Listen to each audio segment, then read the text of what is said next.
Today's interview will be with a returning guest, Linda Fite. In case any of you missed Linda's first interview with us, you can find it in the Ex-Mormons to Jesus testimony series. Today Linda will be sharing with us her journey from Mormonism to New Age Occultism to Jesus Christ, and how the Lord has led her to write the book series, The Invisible War. Welcome back, Linda. Well, thanks for having me back. Let me start off by telling you a little of my background. I was born into Mormonism as a fifth-generation LDS kid. Our home that I grew up in was in Bountiful, Utah. I was surrounded by Mormons. All of my neighbors, my school teachers and classmates, grandparents, aunts and uncles, and lots of cousins. It was in that era, which would have been back in the 1950s. It was mostly Mormons, and it was a real tight-knit community. And in that community, I remember as a kid hearing lots of stories about angels and about the spirits of people who had died and how they appeared to people. My grandma was a Mormon missionary, and I always heard stories about how she was clairvoyant. This background made it easier for me to get mixed up in New Age philosophy, paranormal, and especially the area of spiritism. Wow. Okay, Linda, now that you covered a little about your LDS background for us, I'm just going to give the mic over to you for the rest of the time. I'd like you to tell our audience how that background, that LDS background, led you to write the book series you're now writing, The Invisible War. Yeah, it's pretty interesting. Learning about believing in the spirit world started when I was about 5 years old. My family was living in Utah, but we went to visit my grandparents who were missionaries taking care of Joseph Smith's farm in Palmyra, New York. I have a real strong memory of going upstairs with my grandma holding my hand and her showing me a bedroom with a low slanted ceiling. And she told me that the angel had come and talked to Joseph Smith in that room. And of course, my little vivid imagination as a little kid, I could almost see it in my mind's eye. And then she took me downstairs and she showed me a painting that hung in the downstairs living area and explained that it was a picture of the sacred grove where Joseph Smith talked to God and Jesus and an angel. And again, that picture was forever kind of impressed upon my mind, and I was captivated with my grandmother's stories about the spirit realm. And she made it just sound so real and so kind of glorious. It wasn't scary at all. She told me that that we were all spirits before we were born, and that we would be kind of like angels when we died. I don't understand, or I didn't understand at that time, what a prophet meant, only that David O. McKay was the latter-day prophet when I was young. And I overheard adults talking about how the church prophet received dreams or visions or something from God. I knew my grandmother had dreams, and dreams that revealed information about her family. That's why they believed she was clairvoyant. So this was just part of my upbringing and my childhood. And I was in the church clear up to the age of 15. Again, just kind of rehearing all of those stories and that way of thinking. I believed Jesus was my brother, and that all men in their private spirit life were brothers and sisters, and that we were somehow able to participate in picking out our earthly mothers and fathers. And for me, and those of us born into Mormon homes, it was like we were special spirits. Well, I left the church the first time after we moved away from Utah to California. Boy, what a culture shock. I saw black people for the first time. I didn't know any Mormons at the school I started going to. My parents, who had always been Jack Mormons, decided to let me choose if I wanted to go to church or not. And I chose not to. I'd known for a long time by participating in the church with all of my Mormon friends, family around me, that my parents weren't doing what they were supposed to with church rules, and that they probably wouldn't go to heaven. And so I wouldn't be going to heaven with them. They smoked and drank and alcohol and coffee, and they never attended church. So, like all good Mormons that I knew about, I loved and had a fierce loyalty for my family. And I made a conscious decision to choose to follow their lifestyle at that point. And that was a good but sad mistake, only in that it kind of threw me out into the wilderness. And when I was 27, I returned to the church in hopes that it would help me overcome an addiction to alcohol. I tried to be as faithful as I knew how to be to the teachings, but I couldn't overcome my alcoholism. And the bishop there was not very tolerant. In fact, he was very intolerant of my weaknesses, and he reprimanded me when I reached out for help. So I ended up leaving the church again when I was 30. And I was pretty desperate to find something to stop a downhill spiral my life was taking with alcohol, and I started gravitating to New Age teachings. I was introduced to Scientology and the power of the mind. I started having some clairvoyant experiences, and I believed I had inherited my grandmother's gift as a seer.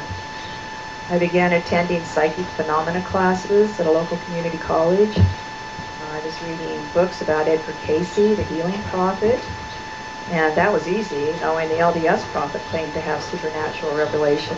I didn't doubt this man might have the same ability.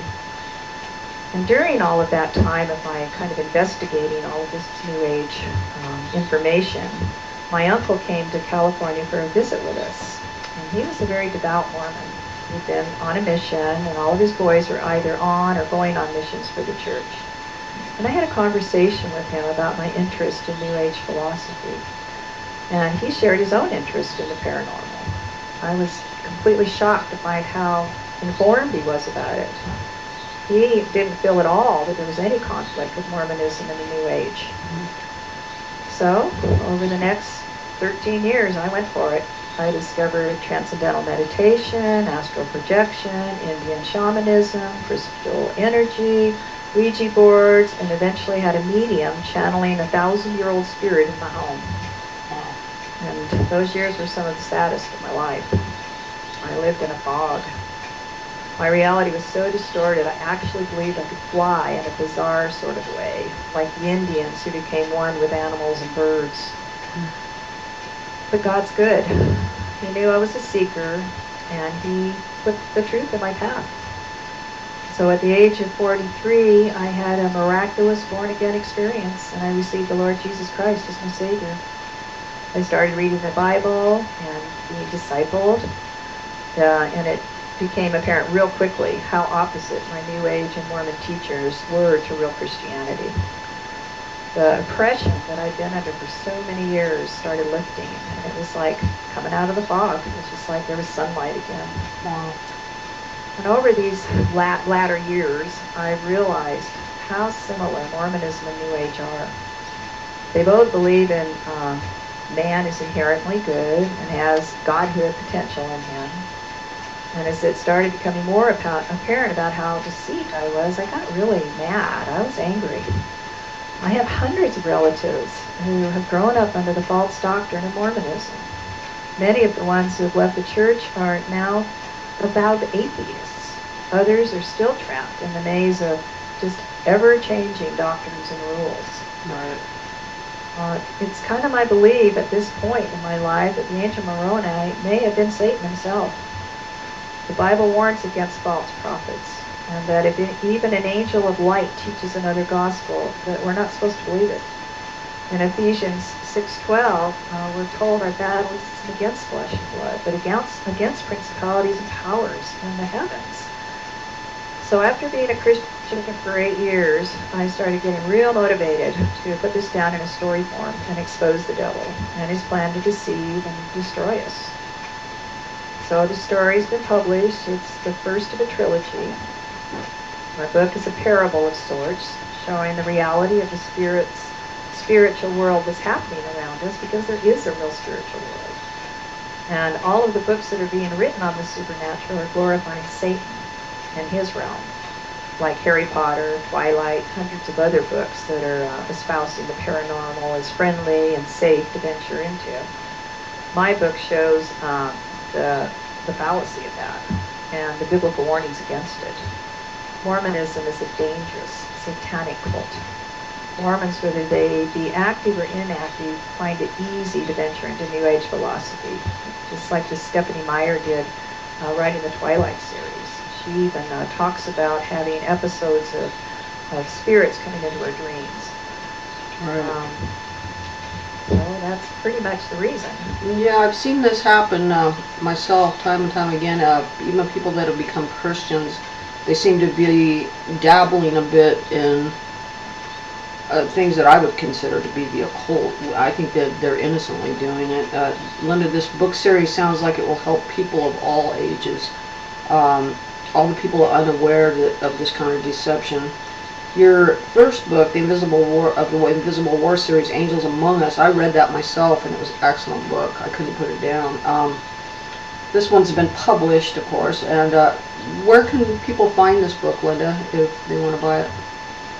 Well, it's on Amazon.com, and if you go on Amazon.com, you want to put in my name, which is L.R.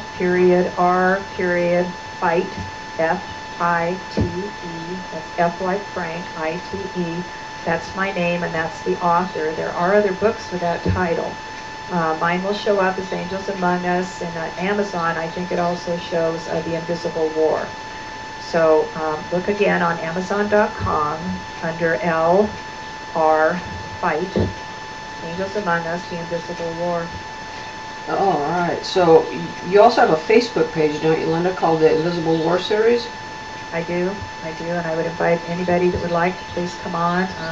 I'm trying to regularly post things on there that would be of interest to people that want to know more about the spiritual realm. I also have a blog spot. It's Angels Among Us, The Invisible War.wordpress.com. And I'd invite you to come there too. I try and pretty much 2 or 3 times a week post on that blog site. Great. Wow, Linda, this is really great. I just thank you so much for being with us here today, and just God bless you and all that you're doing for him. And thank you. And we'll talk to you soon. Okay. All right. Bye-bye. Bye.